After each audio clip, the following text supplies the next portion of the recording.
Welcome to CARICOMP Insider, where high-tech facial recognition meets real-world intelligence.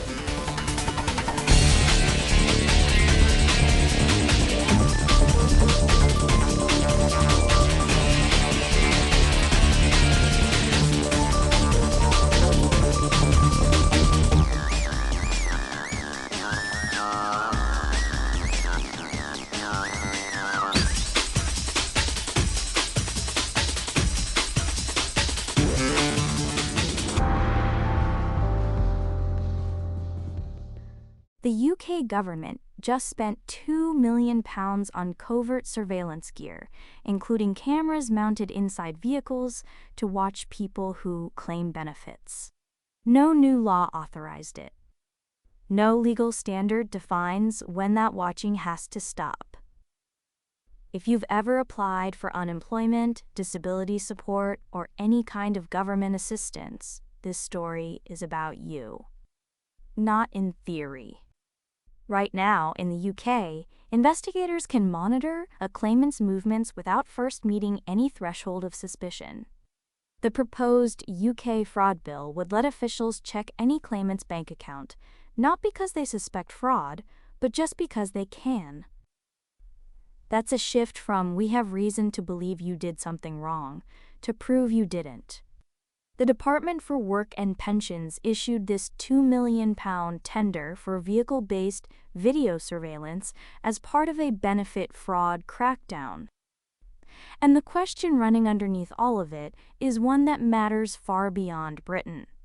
When investigators get powerful new tools, but no one writes the rules for using them, who decides where the line is?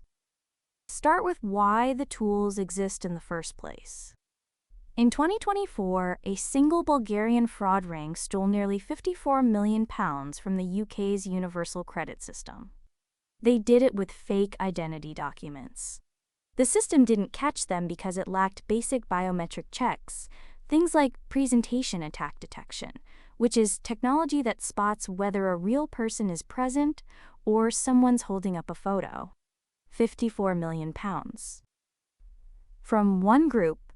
So when officials say they need better investigative tools, that's not an abstract argument. Real money disappeared because the identity verification was too weak. But the response to that failure is where things go sideways. Instead of tightening the identity checks at the front door, when someone applies, the government is expanding covert surveillance of people who already receive benefits. That's a different thing entirely.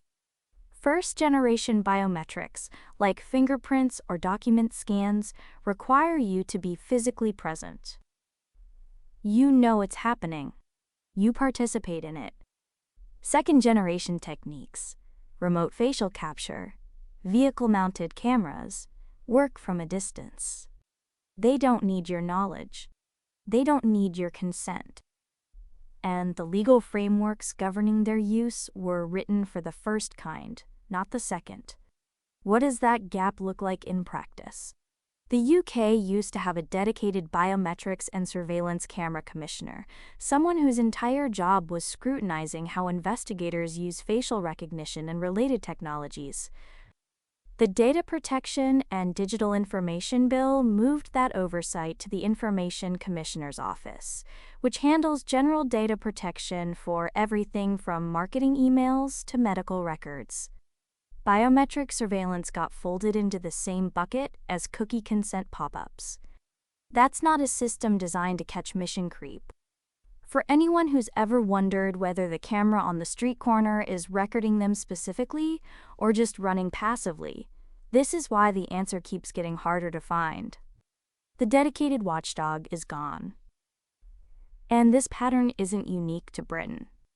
According to the Congressional Research Service, biometric technologies across the globe are migrating from routine identity verification, airport check-ins, phone unlocks, into national security, intelligence, and law enforcement operations. AI is accelerating that migration faster than any oversight body can track. The UK's Equality and Human Rights Commission has called for a dedicated legal framework that accounts for human rights, privacy, and non-discrimination.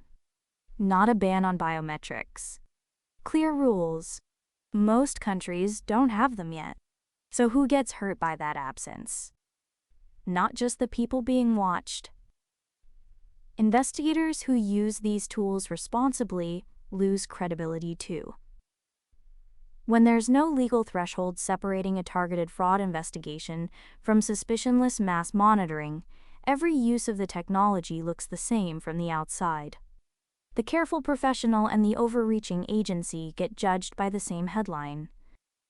The real threat to biometric investigation isn't that the tools are too powerful, it's that the absence of rules makes legitimate use indistinguishable from abuse. Vague oversight doesn't protect anyone, it just makes every camera look like a threat. The UK spent £2 million on covert surveillance equipment to catch benefit fraud.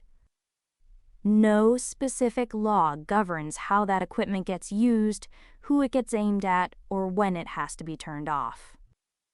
The tools exist because fraud is real, but without clear legal boundaries, targeted investigation slides into mass monitoring, and nobody can tell the difference.